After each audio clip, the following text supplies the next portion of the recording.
जय हिंद। स्वागत है आपका अपने यूट्यूब चैनल एग्जाम अचीवर्स में। तो फ्रेंड्स, आज की वीडियो में मैं आप लोगों के लिए लेकर आई हूँ टेस्ट पेपर। और फ्रेंड्स, जितने ज़्यादा आप टेस्ट पेपर एग्जाम के लिए सॉल्व करते जाओगे उतनी आपकी प्रैक्टिस अच्छी होती जाएगी, एग्जाम के लिए आपकी स्पीड बढ़ेगी। तो टेस्ट पेपरों को सॉल्व करते रहिए। मैं टाइम टू टाइम आप लोगों के लिए टेस्ट पेपर लेकर आती रहूँगी। और आप सभी को पता है कि हमारा जो एग्ज़ाम है 200 मार्क्स का होगा, जिसमें पासिंग मार्क्स मिनिमम 80 है और यहाँ पर ड्यूरेशन है 1 घंटे की। 1 घंटे का आपको टाइम दिया जाएगा और माइनस मार्किंग भी है 1/4। ये आपको ध्यान रखना है, नेगेटिव मार्किंग सोच कर ही क्वेश्चन को सॉल्व करना है। तो चलिए इस टेस्ट पेपर को हम सॉल्व कर लेते हैं बिना किसी देरी के। तो फ्रेंड्स, सबसे पहले हम स्टार्ट करते हैं सेक्शन ए, जो कि किसका है, जीके का है। यहाँ पर जनरल नॉलेज का जो है पोर्शन है उसके क्वेश्चंस पूछे जाते हैं। अभी कंफर्म नहीं है कि 5 क्वेश्चन जनरल नॉलेज के ही होंगे या फिर 5 रीजनिंग के ही होंगे, कुछ कह नहीं सकते। लेकिन मैं टेस्ट पेपर का पैटर्न इस हिसाब से ही रेडी कर रही हूँ कि 5 क्वेश्चन आपके जनरल नॉलेज के हों और 5 रीजनिंग के हो। तो चलिए हम इस सेक्शन को स्टार्ट करते हैं। क्वेश्चन नंबर फर्स्ट है, according to Kabaddi Federation of India what should be the measurement in metres of the field of kabaddi. Kabaddi की जो फील्ड होती है उसका मेजरमेंट पूछा है फ्रेंड्स, इंडिया जो कबड्डी फेडरेशन ऑफ इंडिया है उसके अकॉर्डिंग। तो कितनी होनी चाहिए उसकी माप, तो उसकी जो आइडियल माप है फ्रेंड्स वो होनी चाहिए 13/10 मीटर। नेक्स्ट क्वेश्चन है, warships in India are manufactured at. भारत के युद्धपोतों का निर्माण कहाँ पर किया जाता है। तो फ्रेंड्स, आर्मी में आप जा रहे हो तो कम से कम आर्मी की इन्फॉर्मेशन आपको पता होनी चाहिए, उससे रिलेटेड जीके में क्वेश्चन पूछे जाते हैं। जो मैंने आपको लास्ट अभी सिलेबस डिस्कस किया था उसमें बताया था कि general information about arm forces के क्वेश्चंस पूछे जाते हैं, तो वो इससे रिलेटेड ही ये क्वेश्चन है। कहाँ पर निर्माण किया जाता है युद्धपोतों का, मंझगांव शिपयार्ड में। Doctor Hargobind Khorana was awarded Nobel prize for the research. मैंने कहा था नोबेल प्राइज़ से रिलेटेड क्वेश्चन पूछे जाते हैं, तो ये नोबेल प्राइज़ से रिलेटेड क्वेश्चन है। तो डॉक्टर हरगोविंद खुराना को शोध के लिए नोबेल पुरस्कार से सम्मानित किया गया था। तो उन्होंने कौन सी शोध करी थी जिसके लिए उन्हें अवार्ड मिला गया था, तो अनुवांशिक कोड यानी कि जेनेटिक कोडिंग के लिए, जेनेटिक कोड के लिए। विच of the following is not produce by insect. निम्नलिखित में से कौन सा कीड़ों के द्वारा उत्पादित नहीं किया जाता है। तो जो लाख होता है वो, हनी, रेशम, ये सभी कीड़े के द्वारा उत्पाद है, कीड़े के उत्पाद हैं। लेकिन जो सेफ्रॉन है, केसर, वो उसकी खेती की जाती है, वो कीड़े से नहीं बनता है। Who was the chairman of drafting community of constitution. संविधान से रिलेटेड क्वेश्चन पूछे जाते हैं, देख लिए पूछ लिया गया है। क्या है, संविधान की मसौदा समिति के अध्यक्ष कौन थे। जो ड्राफ्टिंग कमेटी है उसके जो अध्यक्ष वो कौन थे, तो कौन थे फ्रेंड्स, जब संविधान सभा बनाई गई थी, संविधान कमेटी बनाई गई थी, तब की बात है, स्टार्टिंग वाला है, ये क्वेश्चन पूछा गया है। तो कौन थे, doctor Bhimrao Ambedkar. Next section है फ्रेंड सेक्शन बी, जो कि किसका है, रीजनिंग का। ठीक है, यहाँ पर रीजनिंग के क्वेश्चंस पूछे जाते हैं, 5 क्वेश्चन। तो चलिए इस सेक्शन को हम स्टार्ट कर लेते हैं। क्वेश्चन नंबर 6 है, find out the missing term in the following. निम्नलिखित में से लुप्त पद ज्ञात करना है। तो फ्रेंड, सीरीज को पहचानना होगा किस तरह से आगे बढ़ रही है या ये तो कम हो रही है। पीछे से स्टार्ट कर लेते हैं हम, क्योंकि कम करना थोड़ा मुश्किल हो जाता है। तो इस टाइप की जो सीरीज देख रखे तो पीछे से कम से ज़्यादा की और आपको स्टार्ट करना है और चेक करना है। तो मिसिंग टर्म आप यहाँ से ढूंढ सकते हैं। तो यहाँ पर 8 है, तो 8 टू ज़ा कितना होगा फ्रेंड, यहाँ पे 16 आ रहा है। और 16 में किसका मल्टीप्लाई करें, 48 आएगा, 16 48, मतलब 2 और 3 आगे मल्टीप्लाई होना चाहिए, इसमें किसका, 4 का। तो 48 मल्टीप्लाई में अगर आप 4 करोगे तो 4 8 ज़ा 32, 4 4 ज़ा 16, 17 18 19, 192 यहाँ पर आएगा। और 192 में आप 5 का मल्टीप्लाई करोगे तो 960 मिलेगा। तो राइट आंसर क्या हुआ, 192। In the following question the first 2 words have a common relationship. पहले जो वर्ड है इनमें जो रिलेशनशिप है वही रिलेशनशिप आपको दूसरे में बताना है। तो लायन कहाँ पर रहता है, डेन में, मतलब शेर कहाँ पर रहता है, गुफा में रहता है। इसी तरह से जो रैबिट है वो कहाँ पर रहेगा, कहाँ पर रहता है वो, बरो यानी कि सुरंग में। मतलब ये सारे होते तो छेद, जैसे पिट है, होल है, बरो कैनाल, सभी क्या होते हैं, गुफा टाइप ही होते हैं। लेकिन जहाँ पर खरगोश रहता है उसे क्या कहते हैं, बरो। नेक्स्ट क्वेश्चन है, if the world marriage is coded as, इस तरह से कोडिंग की जाती है तो आपको जो सिलेक्शन है उसकी कोडिंग करना है। तो फ्रेंड्स, अगर हम ध्यान से देखें तो एम के पहले एक शब्द छोड़ के आता है, जैसे के बाद एल छूटा है, KLM आया है। वाई के बाद जेड आता है और फिर सिर्फ अल्फ़ाबेट रिवर्स हो जाते हैं, ए से सीरीज़ होती है जेड के बाद में। ठीक है, तो इस तरह से हम कोडिंग किस में, इसमें सिलेक्शन में करेंगे। तो कैसे करेंगे, पहले मैं लिख देती हूँ SELECTION। अब एस के एक शब्द पहले वाला जो अल्फ़ाबेट है वो यहाँ पर आएगा। तो एस के पहले क्या आता है, आर।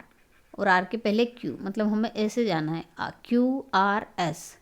तो एफ के पहले क्या आएगा, ई है यहाँ पर, ई के पहले क्या आएगा, सी, और ये डी छूट जाएगा और ई आ जाएगा, और उसके बाद एल, एल किसके बाद आता है, जे के छूटेगा और एल, ई के अकॉर्डिंग अभी हमने करी सी है, सी के पहले क्या आता है, ए, और बी छूट जाएगा और सी आ जाएगा। इसी तरह से टी की अकॉर्डिंग कैसे करेंगे, आर, और यहाँ पर क्या छूटेगा, एस, और टी आ जाएगा, और आई की अकॉर्डिंग में क्या होगा, जी आएगा, और ओ की अकॉर्डिंग में क्या आएगा, एम, एन छूटेगा, ओ, और यहाँ पर एल, एम छूटेगा और एन। तो इस तरह से कोडिंग क्या आई हमारी, क्यू सी जे सी। तो कहाँ पर है, Q C J C A R G M L. तो इसका राइट आंसर होगा ऑप्शन सी।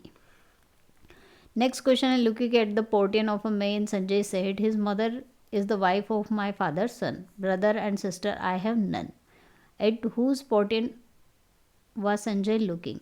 तो एक आदमी की तस्वीर, चलिए एक आदमी की तस्वीर की तरफ देखते हुए संजय ने कहा कि ये जो आदमी है, मतलब फोटो में जो मेन है, उसकी माँ मेरे पिता, मतलब जो संजय है, संजय के पिता की वाइफ है। ठीक है, हिंदी में थोड़ा मिसप्रिंट हो गया है क्वेश्चन, इंग्लिश में अगर आप देखेंगे तो क्या दिया है कि इज़ वाइफ, मतलब पोर्ट्रेट में जो आदमी है उसकी माँ मेरे पिता के बेटे की पत्नी है। तो इस तरह, और इसने कहा है कि मेरे कोई भाई बहन नहीं है, मतलब ये इसका इकलौता ही बेटा है, ना तो इसका कोई दूसरा बेटा और ना ही बेटी है। तो उन्होंने कहा है कि जो संजय है पोर्ट्रेट में जो तस्वीर में फ़ोटो उससे किस तरह से रिलेटेड है, तो किस तरह से रिलेशन होगा उसका, ये क्या क्या होगा, फोटो वाला इंसान संजय का पुत्र होगा, मतलब उसका बेटा। A man is facing to north west direction. सबसे पहले हम डायरेक्शन बना लेते हैं, ये ईस्ट है, ये वेस्ट है, ये नॉर्थ है और ये साउथ है। तो उसने कहा है कि एक आदमी उत्तर पश्चिम की तरफ मुख है, मतलब ये नॉर्थ वेस्ट में उसका इस तरह से मुंह है। आगे कहा है कि ही टर्न्स 90 डिग्री, अब वो 90 डिग्री दक्षिणावर्त दिशा में मुड़ता है। अब दक्षिणावर्त दिशा कौन सी दिशा होगी, क्लॉकवाइज डायरेक्शन में वो 90 डिग्री, मतलब इस तरह से 90 डिग्री मुड़ेगा। तो 90 डिग्री कहाँ बन रहा है एंगल, इधर 90 डिग्री वो चला गया। आगे कहा है देन ही टर्न्स, क्या करेगा वो 180 डिग्री एंटी क्लॉकवाइज, मतलब ये यहाँ है तो 180 डिग्री कहाँ बनेगा, इस तरह से ये 180 डिग्री बनेगा और एंटी क्लॉकवाइज चला जाएगा। फिर वो क्या करेगा, 90 डिग्री सेम डायरेक्शन में जाएगा, मतलब इसी डायरेक्शन में एंटी क्लॉक डायरेक्शन में ही 90 डिग्री, मतलब यहाँ बनेगा, इस तरह से वो 90 डिग्री चलेगा। अब इन्होंने पूछा है कि उसका फेस कौन से डायरेक्शन में, तो उसका फेस तो इस डायरेक्शन में, तो ये कौन से डायरेक्शन में है, ईस्ट साउथ, साउथ ईस्ट यानी कि दक्षिण पूर्व। तो इसका राइट आंसर होगा ऑप्शन डी। सेक्शन सी जो कि है फिजिक्स का यानी कि भौतिक विज्ञान का। ठीक है, इसके क्वेश्चन कितने होते हैं फ्रेंड्स, 15 क्वेश्चंस पूछे जाते हैं और बहुत इजी क्वेश्चन है, फॉर्मूला और डेफिनेशन याद होना चाहिए, आप क्वेश्चन इजीली सॉल्व कर सकते हो। टॉपिक वाइज क्वेश्चन मैं करवा ही रही हूँ, उनकी प्रैक्टिस करिए, आप इजीली इस क्वेश्चन को सिंप्लीफाई कर पाओगे। क्वेश्चन नंबर 11 है the acceleration of a body can be find out by, एक शरीर के त्वरण यानी कि ऑब्जेक्ट का जो त्वरण है उसका पता है किसके द्वारा लगाया जाता है। तो जो त्वरण है, त्वरण आप सभी को पता है, उसका फॉर्मूला क्या होता है, वेग बटा समय, यानी कि वेलोसिटी डिवाइड बाय टाइम, मतलब वेलोसिटी और वेग और समय का जो ग्राफ है वो तो त्वरण देगा, लेकिन यहाँ पर ऑप्शन अगर हम देखें तो वेग समय ग्राफ पे आप टिक मत कर देना, क्योंकि वेग समय ग्राफ में क्या बता रहा है, एक्सेलरेशन क्या बताएगा। ये चलिए हमने बना लिया वेग समय ग्राफ, ये वेग है और ये समय है। अब इसमें त्वरण कहाँ है, आगे दिया है distance time graph, distance time graph तो बताता ही नहीं है, वो तो स्पीड बताता है। नन ऑफ दिस, ये भी नहीं है। From the slope of velocity time graph, तो वेलोसिटी टाइम ग्राफ तो होता है, लेकिन उसमें जो ये स्लोप बनता है, इस तरह से स्लोप बनता है, वो क्या देता है, त्वरण। तो इसका राइट आंसर क्या होगा, option C. Which is constant for a satellite in orbit, तो सैटेलाइट जब ये ऑर्बिट है, इस ऑर्बिट में कोई भी सैटेलाइट आसपास चक्कर लगाती है तो इसमें क्या कांस्टेंट रहता है, क्या स्थिर रहता है, क्या वेग स्थिर रहता है, क्या गति, कोणीय गति, या फिर पोटेंशियल एनर्जी यानी कि स्थितिज ऊर्जा। तो इसमें क्या वो रहता है, फिक्स कांस्टेंट रहता है, एंगुलर मोमेंटम यानी कि कोणीय संवेग। नेक्स्ट क्वेश्चन है force of attraction between the two bodies does not depend on, दो निकायों के बीच आकर्षण का एक बल किस पर निर्भर नहीं करता है। तो दो निकाय अगर इस तरह से रखे हुए होते हैं तो उनके बीच में जो लगने वाला बल होता है वो क्या होता है, G m1m2 divide by R square. अब पहला ऑप्शन अगर हम देखें तो उनका अलगाव, अब यहाँ पर ध्यान रखना देयर सेपरेशन, उन्होंने ये आर नहीं बोला है, सेपरेशन मतलब उनके बीच की दूरी ही होती है, ठीक है, अलगाव ही होता है, तो उस पर तो निर्भर करता है, ये आर है, ये आर होता है वो, तो इस पर तो निर्भर करता है। The product of their mass, हाँ प्रोडक्ट मतलब उनके गुणनफल पर भी निर्भर करता है, ठीक है, ये है गुणनफल, द्रव्यमानों के गुणनफल पर भी निर्भर करता है। ग्रेविटेशनल स्थिरांक कांस्टेंट जो है जी, उस पर भी निर्भर करता है। सम ऑफ देयर मासेस, क्या उनके मासेस के योग पर निर्भर कर रहा है कहीं पर भी, नहीं, तो इसका राइट आंसर होगा ऑप्शन सी। ये ऑप्शन ऊपर नीचे हो गए तो ये ऑप्शन आप आंसर पढ़कर ध्यान में रख लीजिएगा। नेक्स्ट क्वेश्चन है, if a man weight 12.5 kg on the moon how much will it weight on the earth. यदि एक आदमी का वजन चंद्रमा पर इतना है तो पृथ्वी पर उसका वजन कितना होगा। तो जो पृथ्वी चंद्रमा पर वजन होता है, वेट होता है मून पर, वो पृथ्वी के वेट का 1/6 होता है। तो यहाँ पर किसका वज़न दिया गया है, चंद्रमा पर उसका वज़न कितना है, 12.5 है, और पूछा गया है कि पृथ्वी पर उसका वज़न, तो पृथ्वी पर उसका वज़न हमें नहीं पता है, 1/6 होता है, 6 को इधर ले जाइए तो 12 पंज, ये कितना होगा, 6×5 = 30 और 12×6 = 72 और 75, तो कितना होगा 75 किलोग्राम। अब body of mass 5 kg has a velocity of, then kinetic energy will be, देखिए काइनेटिक एनर्जी क्वेश्चन मैंने कहा था, सिलेबस में बताया था, बहुत इंपॉर्टेंट होते हैं, एक ना एक न्यूमेरिकल आता ही है, तो देखिए न्यूमेरिकल यहाँ पर पूछ लिया गया है। अब काइनेटिक एनर्जी का फॉर्मूला आपको याद होगा तो आप इस न्यूमेरिकल को इजीली कर पाओगे। तो काइनेटिक एनर्जी का फॉर्मूला याद रख लीजिए, 1/2 mv² होता है। ये द्रव्यमान है और ये क्या होता है, वेग होता है। द्रव्यमान कितना दिया है, 5 kg, और वेग कितना दिया है इसका, वेग यहाँ पर प्रिंट नहीं हुआ है, वेलोसिटी ऑफ 2 मीटर, ठीक है, ये वैल्यू दे के रखिए 2 मीटर वेग की वैल्यू, ठीक है, यहाँ पर प्रिंट नहीं हुआ है, मैं लिख देती हूँ। तो ये होगा 2 × 2, ये 2 से 2 कैंसिल, 5 × 2 = 10, तो जूल में आएगी क्योंकि ऊर्जा है। तो कितना आंसर है इसका, option A. Mainly fuse is connected to which wire in the circuit, मुख्य रूप से फ्यूज सर्किट में किस तार से जुड़ा होता है। तो सर्किट में कौन कौन से वायर होते हैं आप सभी को पता होता है, फेज वायर होते हैं, 2 फेज वायर होता है, एक अर्थ का वायर होता है, ठीक है। तो ये किससे कनेक्ट होता है, जो फेज के वायर होते हैं। फेज वायर का काम क्या होता है कि इसमें ही जो फेज वायर होता है, ये इसका आंसर है, फेज वायर से क्या होता है, करंट सप्लाई होता है। और जो न्यूट्रल वायर होता है, एक न्यूट्रल वायर और 2 फेज वायर होते हैं। न्यूट्रल वायर क्या करता है, जो एक्स्ट्रा करंट है उसको रिटर्न करने का काम करता है। तो ये किससे कनेक्ट होगा, फेज वायर से। Work done in lifting up a stone of mass of 2 kg to 4 metre is, 2 किलोग्राम से 4 मीटर द्रव्यमान वाले पत्थर को उठाने में कितना कार्य करना पड़ेगा। 2 किलोग्राम का है और 4 मीटर तक का आपको उसको ले जाना है। तो मास तो इसका दे के रखा है 2, और कितना डिस्टेंस, डिस्प्लेसमेंट कितना है 4 मीटर का। और हमें सबको पता है कि वर्क डन का जो फॉर्मूला होता है वो क्या होता है, फोर्स इंटू डिस्प्लेसमेंट। अब फोर्स हमें पता नहीं है, डिस्प्लेसमेंट कितना है, मतलब कितना चला, कितना मीटर ले गए उसको, 4 मीटर, तो यहाँ वर्क डन आ जाएगा। अब फोर्स क्या होता है, फोर्स का फॉर्मूला भी आप सभी याद कर लीजिए, वो होता है m × a, द्रव्यमान गुणित त्वरण। अब द्रव्यमान कितना दे के रखा है 2, अब त्वरण क्या लें, तो त्वरण आप लिख सकते हो यहाँ पर 9.8, जो g है, a की जगह पे आप g का मान, यहाँ पर mg होगा, तो g का मान आप यहाँ पर पुटअप कर सकते हो क्योंकि उसके ऊपर दूसरा त्वरण कोई सा नहीं लग रहा है, गुरुत्वाकर्षण का त्वरण, गुरुत्वीय त्वरण ही लग रहा है, तो ये 4 हो जाएगा। अब इसको आप सॉल्व कर लीजिए, 4 दूना 8, 8 ही उठी 64, और 8 9 72, 78 प्लस हो जाएगा, तो 78.4 जूल वर्क डन आएगा। तो इसका राइट आंसर होगा option A. The permanent magnet is made up by, स्थायी चुंबक किसके द्वारा बनाया जाता है। तो फ्रेंड्स सभी को पता है स्थायी चुंबक किसके द्वारा, कठोर लोहे के द्वारा बनाया जाता है, क्योंकि इसमें जो चुंबकत्व है बहुत आसानी से नहीं निकलना चाहिए। तो इसमें से कठोर लोहा कौन सा होता है, इस्पात यानी कि steel. Which planet is nearest to the earth, कौन सा ग्रह पृथ्वी के सबसे नज़दीक है। तो मैंने इसको याद रखने की एक ट्रिक आपको बताई है, अगर आपने बहुत पुराने वीडियो तो नहीं देखे होंगे, लेकिन फिर मैं बता देती हूँ ट्रिक। बा श पा की मायावती सेब खाती, ठीक है, भाजपा की मायावती सेब खाती, ये लाइन याद रख लीजिए, इससे आपको सारे ग्रहों के नाम याद हो जाएंगे। ब से क्या होता है फ्रेंड्स, बुध, स से शुक्र, पृथ्वी, म से मंगल, ब से बृहस्पति, शनि, अरुण और वरुण, ये होते हैं ग्रहों के नाम। उनके जो दूरियों के अकॉर्डिंग याद रखना है कि सबसे पहले कौन सा है, बाद में कौन सा है। तो यहाँ पूछा है कि सबसे पास वाला पृथ्वी, ये सूर्य से दूरी वाला, अगर सूर्य से दूरी का आपसे पूछे तो कौन सा होगा ये आप बता सकते हो। तो इससे आप ये भी, इसका भी आंसर दे सकते हो। देख लीजिए, पहला कौन सा आता है, बुध आता है, उसके बाद कौन सा आता है, शुक्र, और फिर पृथ्वी, और फिर उसके बाद आता है मंगल। ये सूर्य से दूरी। और इनमें से पूछा गया है कि पृथ्वी के सबसे नज़दीक कौन सा है। तो पृथ्वी के नज़दीक तो दो दिखाई देंगे आपको, एक तो शुक्र भी दिखाई देगा और एक मंगल भी दिखाई देगा, लेकिन मंगल से ज़्यादा पास में कौन सा है, शुक्र। तो इसका राइट आंसर क्या होगा, शुक्र।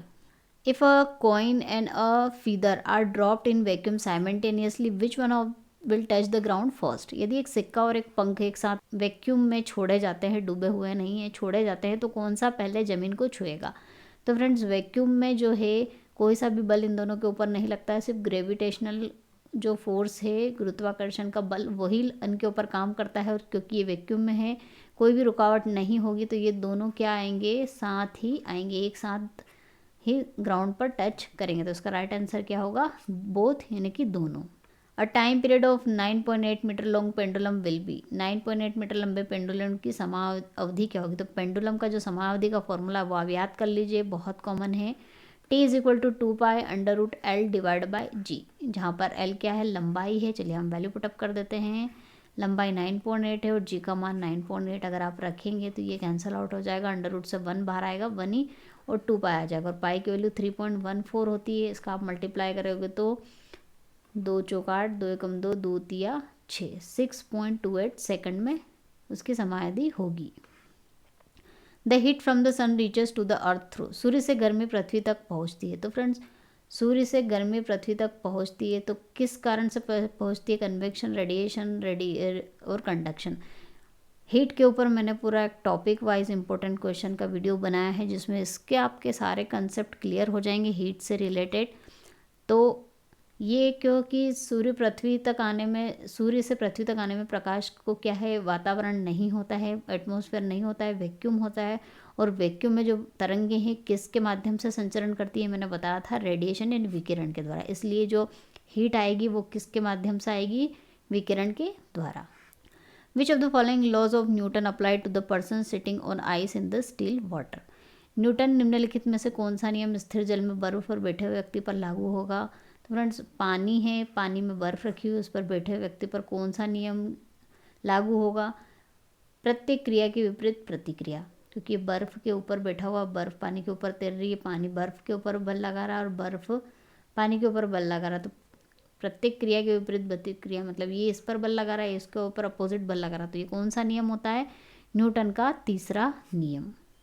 चलिए नेक्स्ट क्वेश्चन है, 1000 water droplets having equal radius and equal charge on each coalesce to form a single drop. The electric potential of a big drop will be increased by. पानी की जो 1000 बूंदें हैं जिनकी त्रिज्या समान होती है और प्रत्येक संयोज पर समान चार्ज भी होता है, तो एक बूंद बनाने के लिए बड़ी बूंद की विद्युत क्षमता में वृद्धि होगी। कितनी वृद्धि होगी। तो ये विद्युत क्षमता की जो बात करें, तो ये अगर स्मॉल की अगर हम बात करें, छोटी छोटी ड्रॉप की, वो क्या, उसका फॉर्मूला क्या होता है, ध्यान में रख लीजिए, K × Q divide by R। जहाँ पर ये क्या है, उसकी त्रिज्या है, ये ड्रॉपलेट गोल होती है इसलिए उसकी त्रिज्या है, ये कांस्टेंट है, और ये क्या है, चार्ज है। ये स्मॉल के लिए। और अगर हम बिग वाले की बात करें तो बिग वाले का क्या हो जाएगा, Q के लिए बड़ा वाला ले लेते हैं और इसके लिए बड़ा वाला R ले लेते हैं। हमें पता है कि जो बूंद है वो गोल होती है, तो उसका आयतन क्या होता है, सर्कल का आयतन का अगर हम फॉर्मूला लिखें स्फेयर का, वो होता है 4/3 πr3। और बड़े वाले का क्या हो जाएगा, 4/3 π R3। और ये छोटी छोटी बूंदें, 1000 जो बूंदें हैं वो मिलकर एक बड़ी बूंदें बना रही, मतलब छोटी छोटी बूंदों का आयतन मिला के एक बड़ी बूंद का आयतन बनेगा, इसलिए दोनों बराबर हो जाएंगे। ये कैंसिल आउट हो जाएगा, ये कैंसिल आउट हो जाएगा, यहाँ से आ जाएगी R की वैल्यू 10R। अब आप क्या करना है, आपको यहाँ पर वैल्यू पुटअप करना है। V ऑफ बिग में K, चार्ज क्या है, उसमें समान ही चार्ज है, ठीक है, चार्ज में कोई चेंज नहीं आ रहा है, इसलिए ये Q हो जाएगा। और डिवाइड बाय यहाँ पर R किसके बराबर आ गया है, 10R के बराबर, तो ये 10R हो जाएगा। और कितनी, 1000 बूंदों का चार्ज है, इसलिए 1000 से मल्टीप्लाई होगा, ये कैंसिल आउट हो जाएंगे और यहाँ पर क्या मिलेगा 100 इंटू के क्यू डिवाइड बाय आर, और ये क्या है स्मॉल का विद्युत क्षमता है, तो हो जाएगी वी ऑफ स्मॉल। तो इन्होंने क्वेश्चन में क्या पूछा है कि जो बड़ी बूंद की विद्युत क्षमता में वृद्धि होगी तो कितने की वृद्धि होगी फ्रेंड्स, इसमें 100 की, तो इसका राइट आंसर क्या होगा 100 times. Light is completely reflected when, प्रकाश की पूरी तरह से परावर्तित होता है जब, कब परावर्तित हो जाता है, किसी भी सतह पर प्रकाश आपतित हो रहा है तो पूरी तरह से परावर्तित फ्रेंड्स तब होता है। इसके ऊपर मैं लाइट के ऊपर पूरा वीडियो बना चुकी हूँ, इसमें जितने भी डाउट है लाइट से रिलेटेड क्यों होता है, किस कारण से होता है, सभी आपको इस वीडियो में क्लियर हो जाएंगे, तो उसको आप ज़रूर देखें। उसकी लिंक आपको मैं डिस्क्रिप्शन में दे दूँगी या फिर वीडियो के लास्ट में भी आपको मिल जाएगा, वहाँ से भी आप देख सकते हैं। तो कब परावर्तित हो जाता है पूरी तरह से, जब जो इंसिडेंस एंगल होता है, मतलब जो आपतन कोण होता है वो बड़ा हो, किससे, क्रिटिकल एंगल यानी कि क्रांतिक कोण से।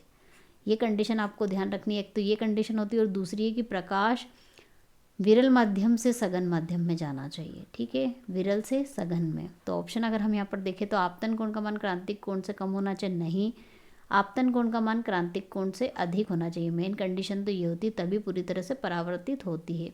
और ऑप्शन देखें, आपतन कोण का मान क्रांतिक कोण के बराबर नहीं, प्रकाश सघन माध्यम से हवा में चलता है, ये भी नहीं, प्रकाश विरल से सघन में जाना चाहिए, तब ये कंडीशन फॉलो होती है। तो इसका राइट आंसर क्या होगा, ऑप्शन बी।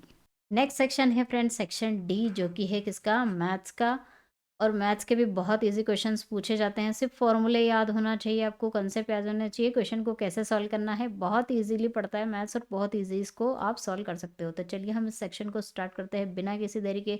और सेक्शन शुरू करने से पहले अगर आप अभी भी वीडियो को देख रहे हो तो वीडियो को लाइक करना ना भूलें। तो चलिए सेक्शन स्टार्ट करते हैं। चलिए मैथ्स का 26 क्वेश्चन देख लेते हैं। Base of the triangle is 12 centimetre, height is 5 centimetre, it's area will be. एक त्रिभुज का आधार ये दे के रखा है और ऊंचाई, आधार और ऊंचाई जब दे के रखती है फ्रेंड्स बेस और हाइट, तब उसका जो फॉर्मूला होता है वो क्या होता है, 1/2 आधार गुणित ऊंचाई, ये फॉर्मूला होता है। तो इसमें वैल्यू पुटअप अगर हम करेंगे तो 1/2 आधार कितना दे के रखा है 12 और ऊंचाई 5, ये हो जाएगा 2 6 12, 6 5 30। तो इसका कितना क्षेत्रफल आएगा 30 सेंटीमीटर। देखिए कितना ईजी क्वेश्चन है, बस फॉर्मूला याद होना चाहिए तो इसका आंसर बहुत जल्दी आ जाएगा। नेक्स्ट क्वेश्चन है, सीरीज़ दे के रखिए, इसको आपको यहाँ वाला नंबर बताना है। तो यहाँ 13 में से कितना माइनस करें, अगर हम 5 तो हमें 8 मिलेगा, 8 में से 5 माइनस करेंगे तो 3, 3 में से 5 अगर आप माइनस करोगे तो कितना मिलेगा माइनस का 2, और माइनस के 2 में से 5 माइनस करोगे तो कितना मिलेगा माइनस का 7, मतलब हमेशा -5 ही हो रहा है। तो राइट आंसर क्या हुआ यहाँ पर, ऑप्शन ए। चलिए नेक्स्ट क्वेश्चन है, compound interest eight 10% on 100 rupees for 2 years will be. 2 साल के लिए 100 रुपये पर 10% की दर से चक्रवर्ती ब्याज क्या होगा। देख लिया, कंपाउंड इंटरेस्ट और सिंपल इंटरेस्ट में से एक क्वेश्चन पेपर में आता ही है, तो ये कंपाउंड इंटरेस्ट का क्वेश्चन है। कंपाउंड इंटरेस्ट का फॉर्मूला आप सभी को याद होना चाहिए, P/1 + R डिवाइड बाई 100 की पावर n-1। P क्या है यहाँ पर, कितने के रुपये पे लिया 100, कितनी दर दे के रखिए 10%, डिवाइड बाय 100 कितने साल के लिए, ये वो साल होता है तो 2 साल के लिए, -1। इसको सिंप्लीफाई कर लेते हैं, ये हो जाएगा 100, ये हो जाएगा 110 डिवाइड बाय 100 की पावर 2 -1, ये हो जाएगा 100 या 110 का स्क्वायर, इसका इधर मल्टीप्लाई कर देती हूँ तो ये 100 का स्क्वायर डिवाइड बाय 100 गुणित 100। यहाँ a² - b² का फॉर्मूला लगा देते हैं, ये 100 से 100 कैंसिल हो जाएगा, तो यहाँ कितना मिलेगा 110 - 100 और 110 + 100, एक बार प्लस और एक बार माइनस होता है, डिवाइड बाय 100। ये माइनस करेंगे तो कितना मिलेगा 10, और इसको प्लस करेंगे तो ये 0 1 2, 210 डिवाइड बाय 100, ये 0 से ये 0 और ये 0 कैंसिल हो गए, तो कितना मिला 21 रुपये। इसका आंसर होगा ऑप्शन डी। चलिए नेक्स्ट क्वेश्चन है, वैल्यू ऑफ log 10। log 10 की वैल्यू कितनी होती है, याद रखना चाहिए, आपको याद रखना होगी 1 होती है। a + b का होल स्क्वायर -4ab की वैल्यू याद होनी चाहिए। देखिए मैंने आपको वो फॉर्मूले जो बताए थे वो आपको याद हो गए होंगे अभी तक, तो उसका यूज़ अब यहाँ पर आप करेंगे। a + b के होल स्क्वायर का फॉर्मूला क्या था, a का स्क्वायर + b का स्क्वायर + 2ab, और यहाँ से आप 4ab माइनस कर दीजिए, क्वेश्चन में दिया है, तो क्या हो जाएगा a का स्क्वायर + b का स्क्वायर -2ab। ये किसका फॉर्मूला होता है, a - b के होल स्क्वायर का। तो इसका राइट आंसर क्या होगा, ऑप्शन बी। इस तरह से फॉर्मूले के ऊपर क्वेश्चन पूछे जाते हैं। बहुत इजी क्वेश्चन है, आप सब कर सकते हैं। 4 एकम 4 और 1 5, ये मिक्स फ्रैक्शन है। मिक्स फ्रैक्शन को कैसे सॉल्व करते हैं? 4 में 1 का मल्टीप्लाई करेंगे और उसमें 1 को जोड़ देंगे तो कितना मिलेगा? 5, और डिवाइड में 4 है तो इसका राइट आंसर होगा 5/4। अब इसको पॉइंट में आंसर दिया है तो इसको सॉल्व कर लीजिए। 4 एकम 4, 4 दूनी 8 और 4 पंजे 20, 1.25। द एवरेज, एवरेज पूछ लिया गया है। बहुत कभी कभी इतने इजी क्वेश्चन भी पूछ लेते हैं, कभी घुमा के भी पूछ लेते हैं। सादा एवरेज ही पूछा है, औसत। तो कैसे निकालेंगे? सारे नंबरों को एवरेज कैसे निकालते हैं? सारे नंबरों को हम जोड़ देते हैं। ये 133, 135 प्लस 137, कितने नंबर उससे डिवाइड कर देते हैं, 1 2 3, तो एवरेज निकल जाता है। अब ये कितना होगा? 7 3 10। देख लीजिए, जोड़ने के लिए आप एग्ज़ाम में टाइम कैसे कम कर सकते हो, इस तरह से जोड़ना सीखें कि जिससे हमारा टाइम जल्दी से जल्दी मतलब टाइम हमारा बच जाए। तो ये 7 3 10, 5 15, 5 हो गया। कैरी 1 चला गया, 3 3 6, 3 9 और 1 10, 0। कैरी 1 चला गया, 1 2 3 और 1 4। इसको सोल्व कर लीजिए। 3 1 ज़ा 3, 3 3 ज़ा 9, 3 5 ज़ा 15, 135। अंडर रूट ए इंटू अंडर रूट ए की वैल्यू कितनी होती है? तो अंडर रूट ए इंटू अंडर रूट ए कितना होगा? अंडर रूट ए का स्क्वायर, 2 बार मल्टीप्लाई करा तो 2, और स्क्वायर से अंडर रूट कैंसिल हो जाता है। कैसे कैंसिल हो जाता है वो मैं आपको बताती हूँ, क्योंकि अंडर रूट की वैल्यू कितनी होती है? 1/2, और ये ऑलरेडी 2 बाहर था, 2 से 2 कैंसिल हो गया तो कितना मिला? ए। इसका राइट आंसर होगा ऑप्शन ए। नेक्स्ट क्वेश्चन है, ए प्लस 1/a की वैल्यू अगर 3 है तो ए स्क्वायर प्लस 1/a² की वैल्यू बताइए। तो हम अगर इसका स्क्वायर कर दें, ए प्लस 1/a, इसका स्क्वायर कर दें और इसका स्क्वायर करेंगे, दोनों साइड करना होगा। तो ए का स्क्वायर प्लस बी का square plus 2a into B is equal to 9, ये कैंसिल आउट हो गया। इसकी वैल्यू आ गई, इसको माइनस कर दीजिए जाके, कितना मिलेगा? 7। आंसर होगा option A. Sumit gets 10% more marks than Akbar, what percentage of marks does Akbar get less than Sumit? Sumit को अकबर से 10% अधिक अंक प्राप्त होते हैं, तो अंकों का कितना प्रतिशत है अकबर को सुमित से कम मिलता है? किससे कम? सुमित से कम। सुमित का निकालना पड़ेगा, तो सुमित का कितना निकलेगा? सुमित को कितना मिलता है? 10% अकबर से ज़्यादा। मतलब अकबर का अगर हमने यहाँ पर 100 मान लिया, ये 100, तो 100 का 10% अगर आप निकालोगे तो कैसे निकालोगे, मैं यहाँ पर करके बता देती हूँ। ये हो जाएगा 10, यानी कि 110, ये सुमित का मान हो गया। अब इन्होंने कहा कि सुमित से कितना है अकबर कम है, वो पूछा है, तो किससे कम पूछा उसको नीचे लिखते हैं। ये सुमित से कम है तो सुमित को नीचे लिख दिया, सुमित का निकल गया यहाँ से एस की वैल्यू। ये हमने नीचे लिख दिया, किसका? अकबर का पूछा। और कितना कम है, कितना प्रतिशत दिया है वो आपको ऊपर लिखना है। ये कितना है? 10% अकबर का कम है, तो ये 10 गुणित परसेंटेज पूछा इसलिए 100 का मल्टीप्लाई करेंगे, ये 0 से 0 कैंसिल, और यहाँ पर वैल्यू कितनी आएगी? इसको आप डिवाइड करोगे तो कितना होगा? 100 डिवाइड बाई 11, जो कि कितना होगा? 9.09 इसका आंसर आएगा। तो ऑप्शन क्या होगा? Option C. यहाँ पर 9 प्रिंट नहीं हुआ है, 9.09 इसका आंसर होगा। Next question the formula to find the volume of sphere, गोले का आयतन ज्ञात करने का सूत्र अभी मैंने बताया कितना होता है? 4/3 πr3। What will be the value of x in, इसमें आपको एक्स की वैल्यू बताना है, तो कितना है? 5 डिवाइड बाई 12 है is equal to X divide by 96 है, ये हो जाएगा 12 8 96 और 8 5 40, तो एक्स की वैल्यू कितनी आ जाएगी यहाँ पर? 40। In a given figure A B is equal to A C है, और एंगल बी ए सी की वैल्यू आपको कितनी? 40 दे के रखी है, और सम पूछा गया है इन दोनों एंगल का। अब यहाँ पर आकृति मैंने बनाई नहीं है, चलिए मैं बना देती हूँ। क्या है? फिगर बना देती हूँ, आपको उसका इजीली समझ में आ जाएगा। ये इस तरह से फिगर बनाया गया है। यहाँ पर ये क्या है? ए है, ये बी, ये सी है, और यहाँ पर डी है। कौन कौन सी भुजाएं बराबर है? ये दोनों भुजाएं बराबर दे के रखी है, और एंगल बी ए सी जो है इसका मान कितना है? 40 डिग्री दे के रखा है। और क्या पूछा है? एंगल, ये वाला एंगल बी ए डी, ये सी माना है और इसको बी माना है, ठीक है।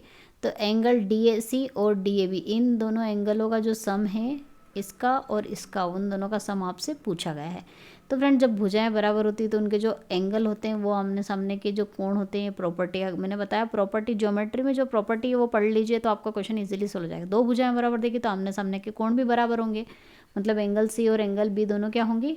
बराबर होंगे। इस वाले ट्रायंगल में हम ट्रायंगल प्रॉपर्टी लगा देते हैं। ट्रायंगल के तीनों कोणों का 180 डिग्री होता है, तो ये तो जब 40, इसको अगर हमने एक्स माना तो दूसरा भी क्या होगा? एक्स, क्योंकि दोनों इक्वल है, और 180। यहाँ से एक्स की वैल्यू कितनी आ जाएगी?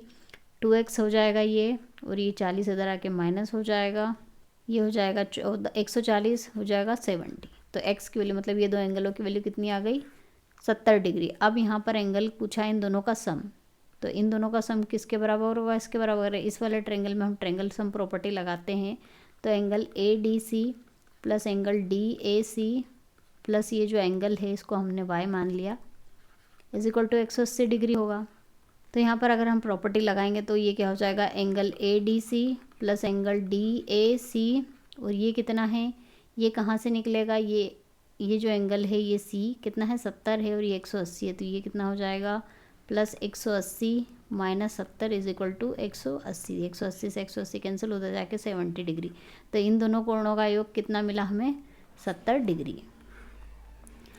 व्हाट विद वैल्यू ऑफ, इसकी वैल्यू आपसे पूछी है तो ये 0.45 है डिवाइड बाय 0.0009। इसकी 2 ज़ीरो ले यहाँ नीचे लिख देती हूँ मैं, इसकी 4 ज़ीरो ऊपर जाएगी, पॉइंट हट जाएंगे, हो जाएगा 9 पंजे 45, तो हो जाएगा 5 और ये 2 से 2 कैंसिल हो जाएगा, 5 × 10⁻² मिलेगा, मतलब कि 500। तो इसका आंसर होगा option C. Which of the following number is divisible by 3। 3 से डिविजिबिलिटी यानी 3 से विभाजित होना चाहिए, तो 3 से विभाजित नंबर जब होता है जब उसके सारे नंबरों को आप जोड़ दीजिए, अगर उनका जो सम है वो 3 से विभाजित हो जाता है तो वो नंबर भी क्या होगा, 3 से विभाजित हो जाएगा। अगर हम पहले नंबर को जोड़े तो 7 3 10, 5 15 और ये 19 होगा। 19 डिवाइड नहीं होता है, ये हो जाएगा 7 3 10 18, 19 20 21 22, ये भी डिवाइड नहीं होगा 3 से। ये है, ये हो जाएगा, एक इसमें से 1 ले लेते तो ये 9 और 9 18 हो जाएंगे, 18 और ये 6 6 12, 8 और 2 10 और ये 30, 30 डिवाइड हो जाता है 30 से, तो ये नंबर डिविजिबल है। दूसरे को भी चेक कर लीजिए, 6 4 10 5 15 और 17, 17 भी डिवाइड नहीं होता है 3 से, तो कौन सा नंबर डिविजिबल है, ऑप्शन सी। तो ये जो नंबर है इन नंबरों का सम 3 से डिविजिबल है, इसलिए पूरा नंबर भी क्या होगा, 3 से विभाजित हो जाएगा। चलिए फ्रेंड्स, सेक्शन ई जो कि हमारा लास्ट सेक्शन है और वो है केमिस्ट्री का यानी कि रसायन विज्ञान का। इसके 10 क्वेश्चन एग्जाम में पूछे जाते हैं और बहुत इजी होते हैं, ज़्यादा हाई लेवल के क्वेश्चन नहीं पूछे जाते हैं। तो चलिए इस सेक्शन को हम स्टार्ट कर लेते हैं। चलिए केमिस्ट्री का 41 नंबर क्वेश्चन है, what name is given to the electrons present the outermost shell. सबसे बाहरी शेल में मौजूद इलेक्ट्रॉनों को क्या नाम दिया गया, उन्हें क्या कहा जाता है, वैलेंसी इलेक्ट्रॉन, संयोजी इलेक्ट्रॉन। नेक्स्ट क्वेश्चन है, विच of the following is not radio active. निम्नलिखित में से कौन सा रेडियोधर्मी नहीं है। तो फ्रेंड्स, अगर आप पीरियोडिक टेबल आपने पढ़ी होगी तो उसके रेडियोधर्मी तत्वों में ये सारे तत्व मौजूद होते हैं, इसलिए इसका राइट आंसर होगा नन ऑफ दिस। सभी रेडियोधर्मी तत्व है, इसलिए इसका आंसर होगा इनमें से कोई नहीं। Which is the chemical formula of chloroform. Chloroform का रासायनिक सूत्र क्या होता है, CH Cl3, ये आपको याद करना है। द लाइटेस्ट एलिमेंट, सबसे हल्का तत्व कौन सा है, तो हाइड्रोजन सबसे हल्का तत्व होता है, पहला नंबर का तत्व होता है, इसलिए सबसे हल्का माना गया है इसे। The method use for separating sand from water. रेत को पानी से अलग करने के लिए उपयोग की जाने वाली विधि कौन सी होती है, उत्सादन यानी कि सम्मिलेशन, डिस्टिलेशन, इवेपोरेशन या फिर फिल्ट्रेशन यानी कि छनाई। तो इसका आंसर होगा option D. Number of negative charge is equal to, ऋणात्मक आवेशों की संख्या किसके बराबर होती है, न्यूट्रॉन, इलेक्ट्रॉन, परमाणु भार। तो इलेक्ट्रॉन क्या होता है, ऋणात्मक आवेश होता है, तो उसकी संख्या किसके बराबर होगी, नंबर ऑफ इलेक्ट्रॉन्स की। The alloy bell metal is a mixture of, घंटी धातु किस मिश्र धातु का मिश्रण है। तो घंटी जिससे बनती है वो किसका मिक्सचर होती है, कॉपर और टीन का। तो उसका राइट आंसर होगा option B. Which of the following materials alters the rate of chemical reaction. निम्नलिखित में से कौन सी सामग्री रासायनिक प्रतिक्रियाओं की दर को बदल देती है। तो कौन सा बदल देता है, कैटेलिस्ट। ये क्या करता है, रासायनिक क्रिया को परिवर्तित कर देता है। विच of the following chemical substances is prepared on large scale bye Solvay process. Solvay process अगर पढ़ी होगी आपने तो उसमें उस मेथड में कौन सा सब्सटेंस तैयार होता है बड़े पैमाने पर, NaCl, sodium chloride. In which process nuclear of low atomic number combined to form heavier atomic nucleus. किस प्रक्रिया में निम्न परमाणु संख्याओं के नाभिक संयोजी होकर भारी परमाणु नाभिक बनाते हैं, मतलब इनमें जुड़ाव होता है, दो मिलकर एक बड़ा वाला बनाते हैं। ये कौन सी प्रोसेस होती है, न्यूक्लियर फ्यूजन यानी कि नाभिकीय परमाणु संलयन। तो फ्रेंड्स, ये था हमारा आज का 50 क्वेश्चन का टेस्ट पेपर, जिसमें मैंने आपको पूरे 50 क्वेश्चन सॉल्व करवाए हैं। और ये हमारा चैनल है, अगर आप चैनल पर नए हो अभी भी तो सब्सक्राइब करना ना भूलो, नोटिफिकेशन बेल को प्रेस करना ना भूले, ताकि लेटेस्ट वीडियो की नोटिफिकेशन आपको मिल सके। और ये हमारी प्लेलिस्ट है, जहाँ से आप अपनी इच्छा के अकॉर्डिंग आपको जो ठीक लगता है वो वाले वीडियो देखकर यहाँ पर अपने पेपर की तैयारी कर सकते हैं। और इस तरह से हमने आपके लिए प्लेलिस्ट बनाई है जिसमें साइंस और फिज़िक्स के मिक्स क्वेश्चन हैं, टॉपिक वाइज़ मैथ्स के हैं, केमिस्ट्री और फिज़िक्स के हैं, मॉडल पेपर हैं और ओरिजिनल टेस्ट पेपर भी यहाँ पर आपको मिल जाएँगे। आप जो चाहे सॉल्व कर सकते हो। और ये सिलेबस एक बार और ध्यान रख लीजिए, अगर आपको नहीं पता हो तो एग्ज़ाम में किस किस पोर्शन से कितने मार्क्स के क्वेश्चन आते हैं और कितने क्वेश्चन आते हैं। ये हमारा सिलेबस और एग्ज़ाम का पैटर्न है और ये हमारे टेलीग्राम चैनल के लिंक है, जहाँ पर आप टेलीग्राम चैनल को जॉइन कर सकते हो। इस पूरे टेस्ट पेपर की पीडीएफ टेलीग्राम चैनल पर मैं डाल देती हूँ, वहाँ से आप इसको डाउनलोड कर सकते हैं और अपने पेपर की तैयारी कर सकते हैं। मिलते हैं नेक्स्ट वीडियो में नेक्स्ट टॉपिक के साथ, तब तक के लिए जय हिंद, जय भारत, वंदे मातरम।